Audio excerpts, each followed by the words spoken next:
You hear, wow, isn't this an awesome event? And we have been praying and looking forward to this for such a long time. I got to tell you, you're like a bunch of students at a youth convention. You really are. You show up early before the doors are open. You know, you push all the buttons in the elevator.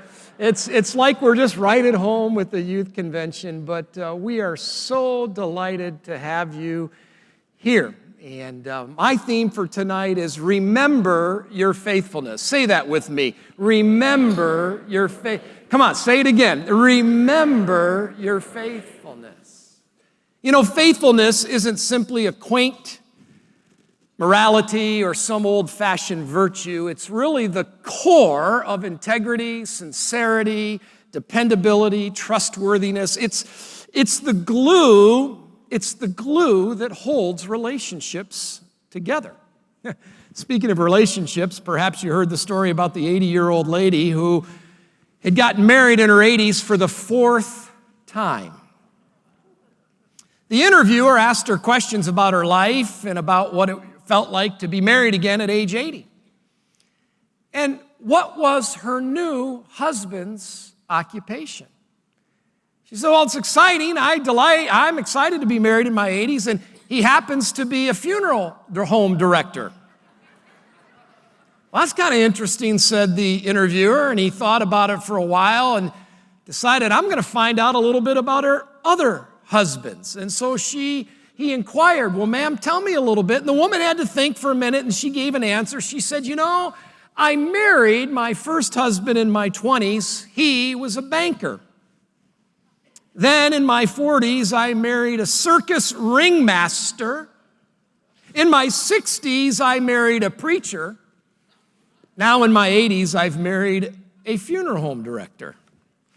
Well, the interviewer was just astonished and asked, well, why did you marry such a diverse group of men? And with a twinkle in her eyes, she said, I married 1 for the money, 2 for the show, 3 to get ready, and 4 to go. And there she is.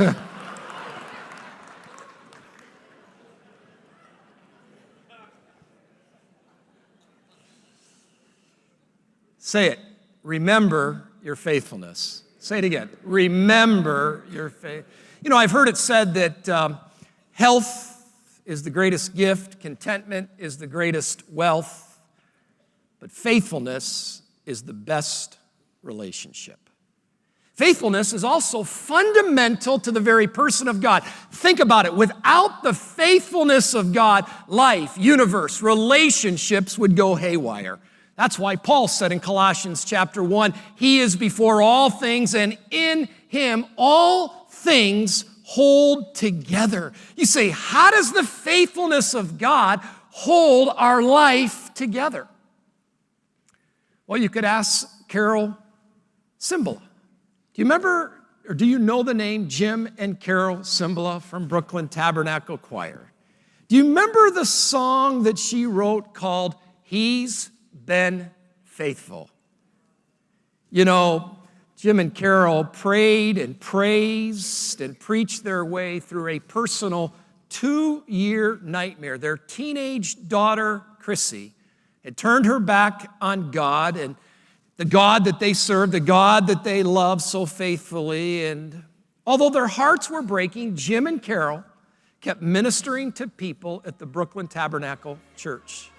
Some people think that this song that Carol penned, He's Been Faithful, was after their daughter's dramatic return to God.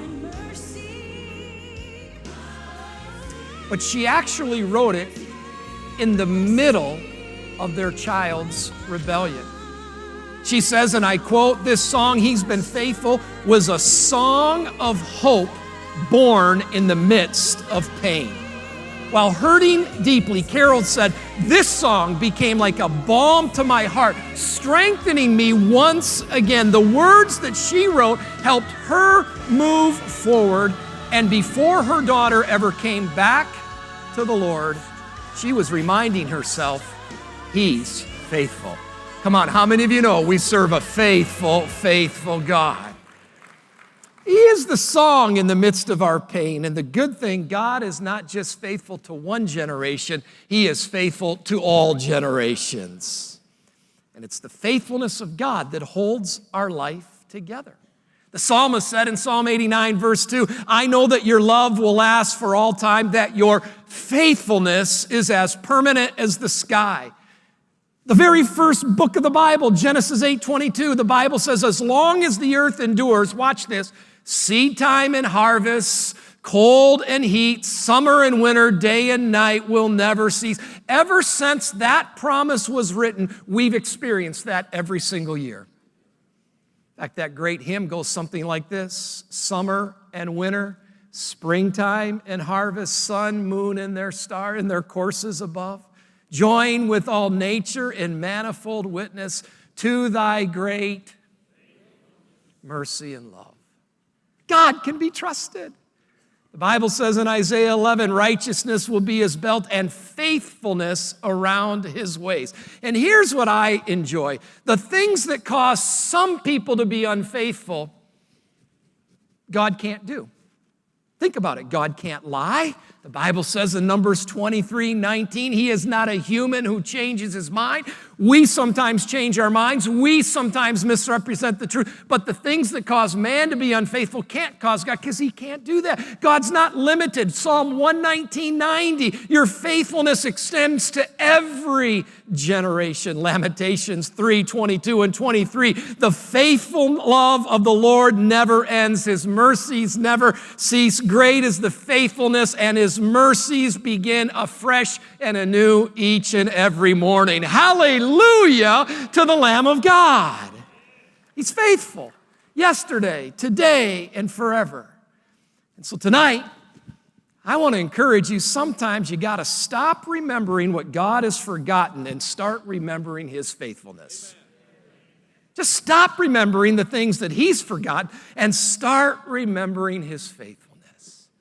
So tonight, it's my privilege on this opening night of this conference to just sort of brag for a couple of minutes about the faithfulness of God. I want to brag about the faithfulness of God, because when you remember his faithfulness, you worry less, you trust more, and you sing a little louder.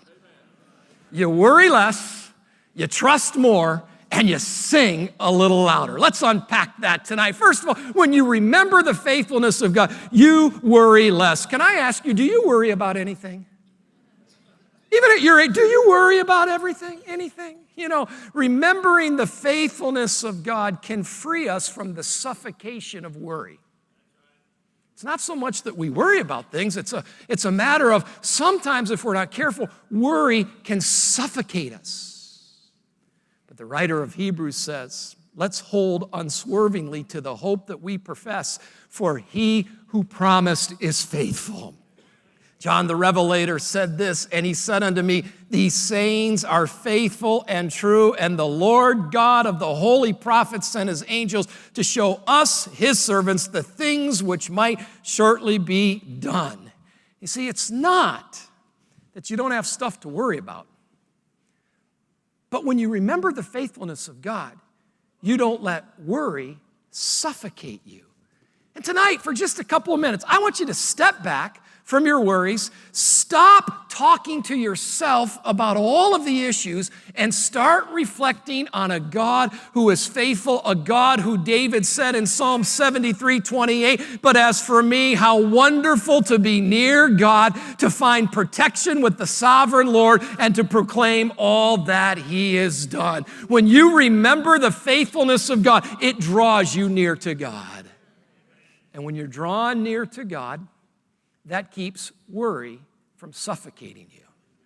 I suspect my 6-year-old grandson taught me a little bit a lesson about presence. Now, are there any grandparents in the house? Can I see your hand? Yeah, absolutely. Have you discovered grandkids are God's reward for not killing your own?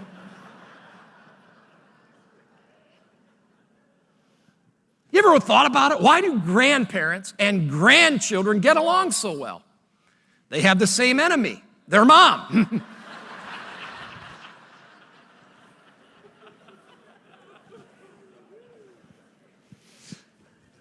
I'm enjoying this grandparenting, and my 6-year-old, the oldest of 5 grandchildren in our home, his name's Jackson. This last fall, I convinced Jackson's mom, my daughter, to have Jackson have a sleepover at our house. I was so excited about it, and so I went to pick up Jackson, and when I went to pick him up, she had his backpack all packed in all of this, and then she had this little 3x5 note card with some instructions on it. I thought, dear Gussie girl, I think I know what I'm doing here. And all these little instructions. About the third instruction, after 6 p.m., please put 3 parts water, 1 part apple juice in a sippy cup. At Papa's house, we're straight Dr. Pepper. I'm telling you, there's none of this 2-part water, 1 part apple juice. It's Dr. Pepper all the way. But I patronized her, said, yeah, I got this, babe. And we got in the car, and I ripped that card up, and I said, Jackson, let's go spend the night at Papa's house. So we got to Papa's house, and it was getting about bedtime, so he got his jammies on, and we were reading some books and playing some games, and just about the time he was to go down for a nap, go down for the evening, one of these southwest Missouri storms blew up. I mean, it was a doozy. There was loud thunder.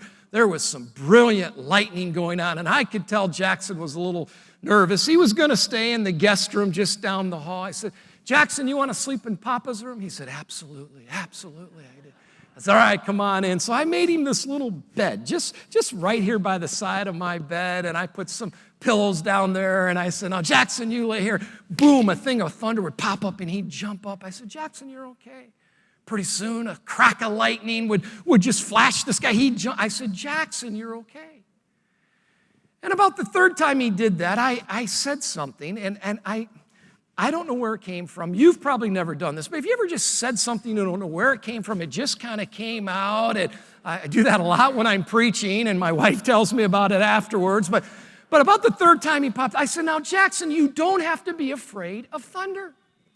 Don't you know that thunder is nothing more than God moving his furniture up in heaven?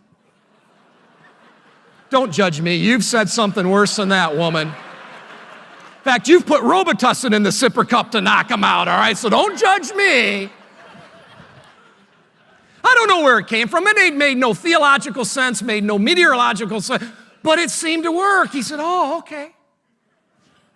So he laid back down. Thing of thunder popped up, and Jackson didn't. I thought, oh, cool. Lightning cracked. No Jackson. I thought, great.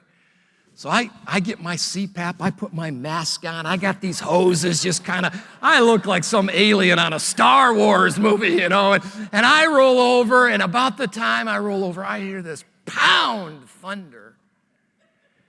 And you know, when you get our age, you have this sense, you can just kind of feel, and I could feel a couple of eyes just looking at me.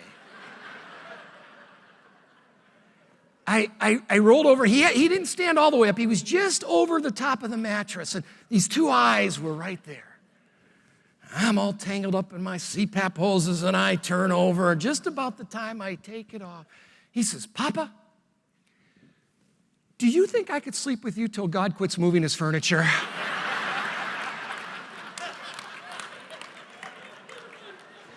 I said, you bet, little buddy. And I picked him up, and I plopped him down right in the middle of there, and within 10 seconds, he was out.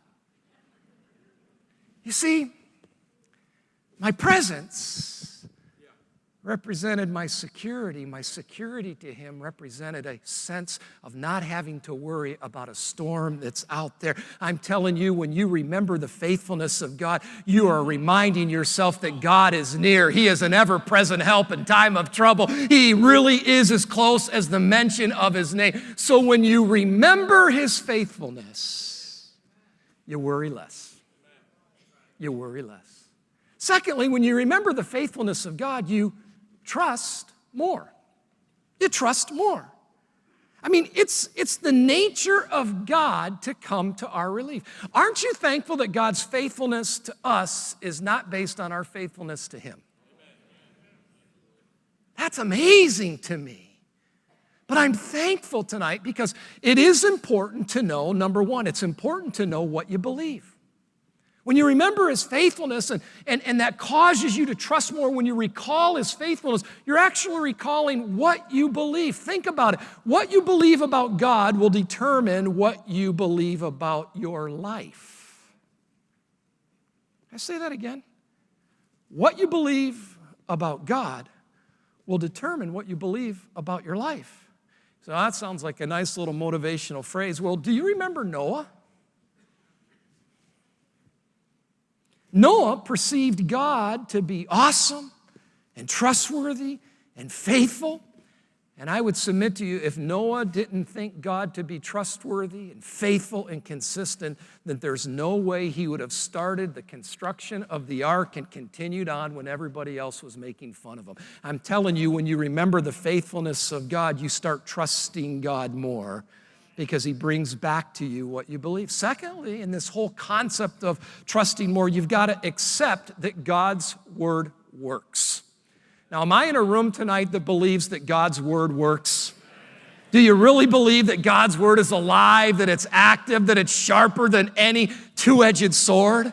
And I'd submit to you tonight, yes, God's word is infallible. Yes, God's word is inspirational. Yes, God's word is without fault and without error. But one of the most dynamic, transformational things about God's word is that it's alive, that it's active, that it's full of energy. That's what separates it from other pieces of work that are complete and sufficient and accurate. I have a dictionary. And I believe that that dictionary is complete and it's accurate and it's sufficient. But how many of you know if I take my dictionary out and I start reading the words starting with A and trying to go down, pretty soon I'm going to fall asleep. Why? Because it's not active, it's not alive, it's not full of transformation.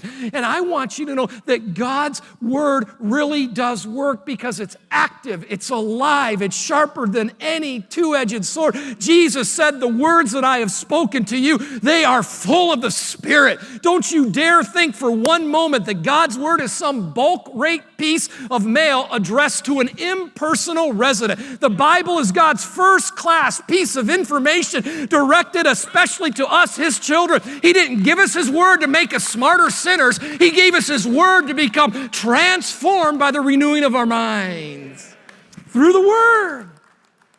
And so when you use the word correctly, it builds faith and trust. But when you use the word incorrectly, it can be incredibly dangerous.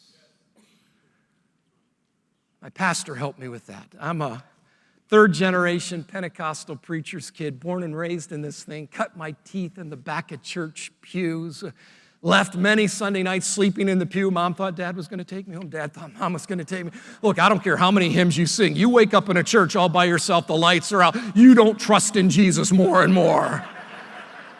You hear things you shouldn't hear when you're in a church all by yourself. Oh, I love the church. I knew which Sunday school teacher served the best snacks. So if the altar service got going a little too long, I would sneak out. I'd go to that supply closet and I would chow down on those double stuffed Oreo cookies, man. I'm telling you, I love the church. Many of you have heard my testimony.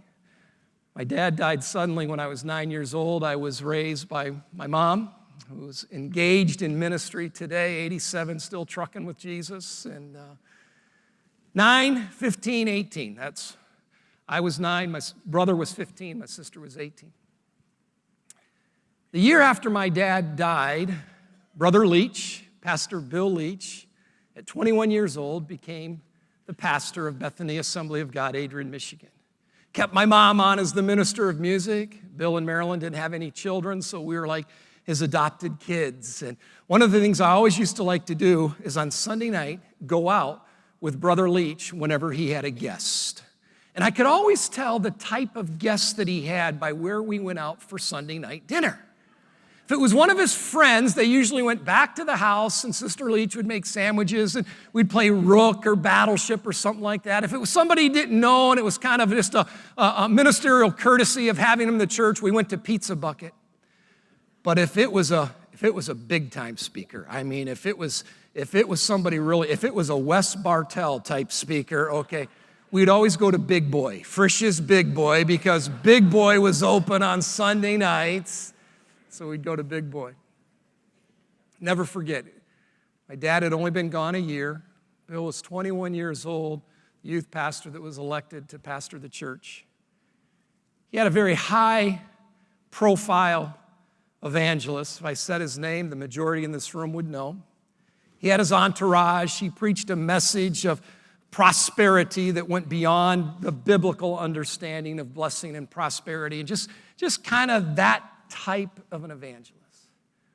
Well, Sunday night, I'll never forget, we went out to Big Boy, and I was there, and I was always intrigued by guests and by ministers and missionaries, and his entourage was there, and I'll never forget, at one point in the conversation, this evangelist looked at Pastor Leach and said, well, you know, Bill, the reason why Art Clay died prematurely is there was either sin in his life or it was a lack of his wife's faith. And I remember at 9 going, whoa, whoa. Like a wise, godly shepherd, Pastor Leach kind of redirected the conversation, quickly brought it to a close, and said, hey, Duggar, I want you to ride home with me. He put me in the Chevy Impala. It was one of those that had bench seats and had an armrest that came down, and he plopped me right up on the middle of that bench seat. And we pulled out of Frisch's Big Boy with his arm around me. He spent about 15 minutes telling me that what I heard was not biblically accurate, and that our life and time and our seasons are in God's hands. And don't you dare for a moment think that there was sin in your dad's life or a lack of your mom's faith, because our life belongs to the Lord. You see, he was a shepherd that was using the Word of God correctly. And so when you remember the faithfulness of God, you begin to trust more because you understand what you believe. You accept the fact that God's Word works. And how many of you know when you trust more, you maintain a very big view of God? You just maintain a big view of God. When we remember His faithfulness, we worry less. We trust more. And watch this. We sing just a little louder. We sing just a little louder. Consider Psalm 89, verses 1, 5, and 8. I will sing of the Lord's great love forever. With my mouth I'll make your faithfulness known through all generations. The heavens praise your wonders, Lord, your faithfulness too. Who is like you, Lord God Almighty? You, Lord, are mighty, and your faithfulness surrounds you. Think about it, church. Because God is faithful, we can't help but worry less, trust more, and maybe sing a little louder. That's why David said in Psalm 71:22, I will praise you with the harp for your faithfulness. My God, I will sing praise to you with the lyre, Holy One of Israel. I would say this, until you've praised God, you haven't really enjoyed God. Until you've praised God, you haven't really enjoyed God. I think of Galvin Reed, that famous British church leader. He tells a story about meeting a young man who had fallen down a flight of stairs as a baby and shattered his back. Most of his life he had been in and out of the hospitals, and yet this teenage boy, in recounting his story, made the statement to Galvin Reed, but that's okay because God is fair. Galvin Reed said, young man, how old are you? And the boy said, 17. And Reed said, well, how many years have you been in the hospital? And the boy said, well, about 13 or 14 years of my life, I've been in and out of the hospital. And before the boy could finish talking, Galvin Reed said, and you think that's fair? And the little boy thought for a minute and looked back at Galvin Reed and said, well, I guess God has all of eternity to make it up to me. That's faithfulness. Did you know that singing praise makes the enemy flee? It pushes back darkness. It blocks attacks that come from the enemy. Evil will not stick around when you're praising God. Who will fight your battles for us? Remember the story of Jehoshaphat? He was outnumbered 3-1, so he gathered the worshipers together, and the Bible says in 2 Chronicles 20:22, as they began to sing and praise the Lord set ambushes against the men of Ammon, Moab, and Mount Seir who were invading Judah, and they were defeated. I'm telling you, when you remember the faithfulness of God, you sing a little louder. When you sing a little louder, that drives the enemy away. Somebody ought to say hallelujah. When you sing praises to the Lord, watch this, it keeps you from complaining. I'm serious about it. You can't sing and complain at the same time. Now watch this. You can pray and complain at the same time. In fact, I've heard some people in their prayers. Why are you elbowing that? Let the Holy Spirit convict him. You don't have to convict. When you pray, you can complain. But when you praise, when you're focused on him, it's hard to complain. Let's practice this. I want you to think right now of something that if you really let your mind go there, it's a burden to you. Maybe it's a son or a daughter. Maybe just being here is a little bit of an escape from some of that worry stuff that all of us go through in life. Now, not for long, but I just want you to think about that issue. You got it in your mind? Now sing with me. Bless the Lord, oh my soul. Bless the Lord, and all that is within me, bless his holy name. Bless the Lord. Why don't you lift a hand heavenward and sing it now? Bless the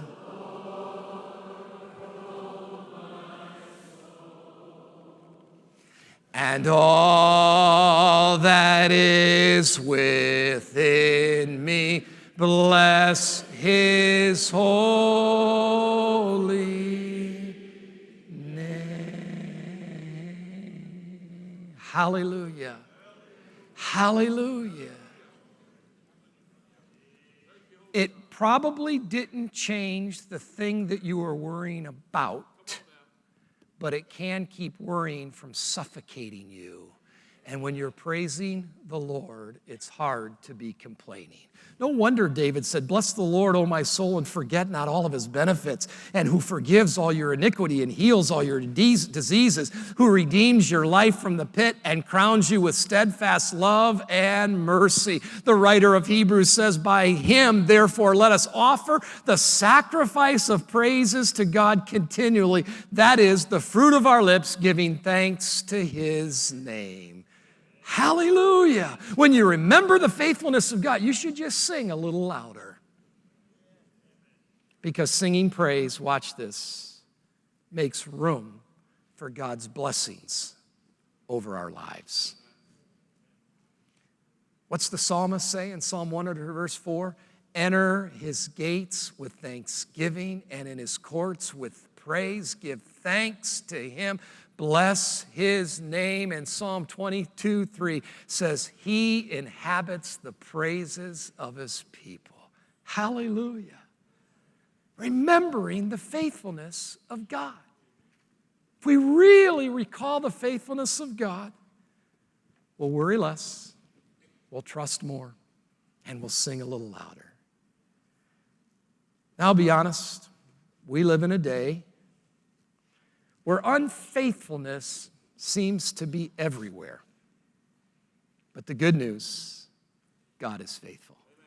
In fact, say that with me. God is faithful. Say it again.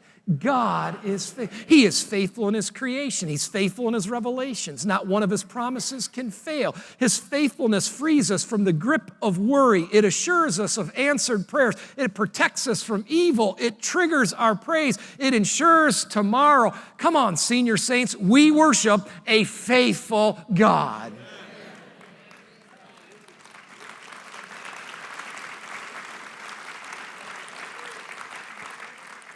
So I don't know if Dino is anywhere in the house, but if he's not, either Sister Humble or Sister Anita or somebody who can play the hymn, Great is Thy Faithfulness, would you come to the platform? Come on up, come on up. I want you just to begin playing, just kind of quietly, Great is Thy Faithfulness. There was once a young man who lived in Chicago. And he went down to the regions of Kentucky where he met and he wooed a young woman who ultimately he brought back to Chicago as his new bride.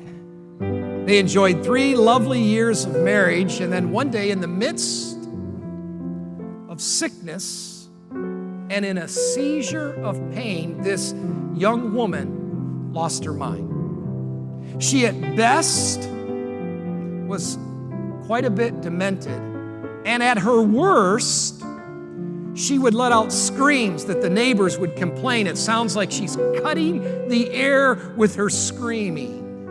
It was hard to live in a neighborhood. So this young businessman left his home and went out to the suburbs of Chicago. Thought maybe a change of scenery and a change of atmosphere would change, but nothing changed. His wife, at best, was quite a bit demented, and at worst would just have uncontrollable screams and fits of rage. One of the family physicians suggested to the husband that perhaps if he were to take his wife back to their Kentucky home, something in those familiar surroundings would help her restore her sanity. And so they went back to the old homestead. They walked through the house. On the halls were some of the high school pictures that they had of her when she was in high school and when she was in Girl Scouts. They went down to the garden. They went out to the backyard. They went to the riverside. They spent several days in Kentucky. Nothing seemed to change. So defeated, he put his wife in the car and drove back to Chicago.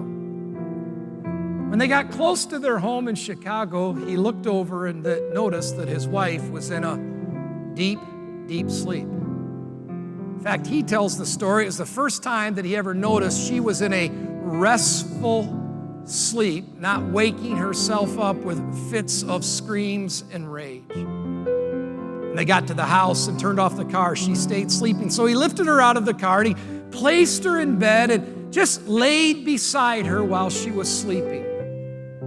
He put a cover over her and laid right there.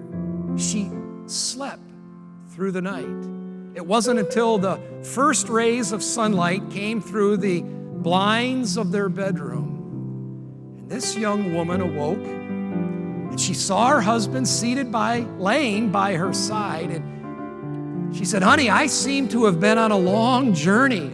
Where have you been?" And the man, not speaking of days, weeks, and months, just said, "Oh, sweetheart, I've just been waiting right here by your side all this time." And from that moment on, she never had one more bout or seizure of anything that happened to her. That, my friends, is the faithfulness of God. He is right here, right beside us all the time. When we get into our fits of rage, when we get suffocated with panic and worry and the things that we can't control, God is right here, right by our side. And I think tonight the Holy Spirit is inviting us to just remember the faithfulness of God, to brag about the faithfulness of God, because in doing so, we'll worry less, we'll trust more, and we'll sing just a little louder. Come on, would you stand with me, please? And let's sing this great hymn, Great is Thy Faithfulness. Great is Thy, oh God mine. There is no shadow of turning with Thee. Thou changest not. Thy compassions, they fail not. As as thou hast been, thou forever will be. Come on, lift your hearts and lift your hands and sing, great is thy faithfulness. Great is thy faithfulness. Morning by morning, new mercy. All I have need.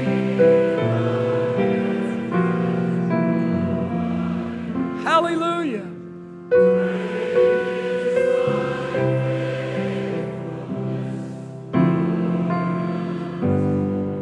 Summer and winter, and springtime and harvest. Springtime and harvest. Sun, moon, and stars in their courses. Join with all nature in manifold witness to thy great faithfulness, mercies and love. Come on, let's sing it tonight. For great is thy faith, great is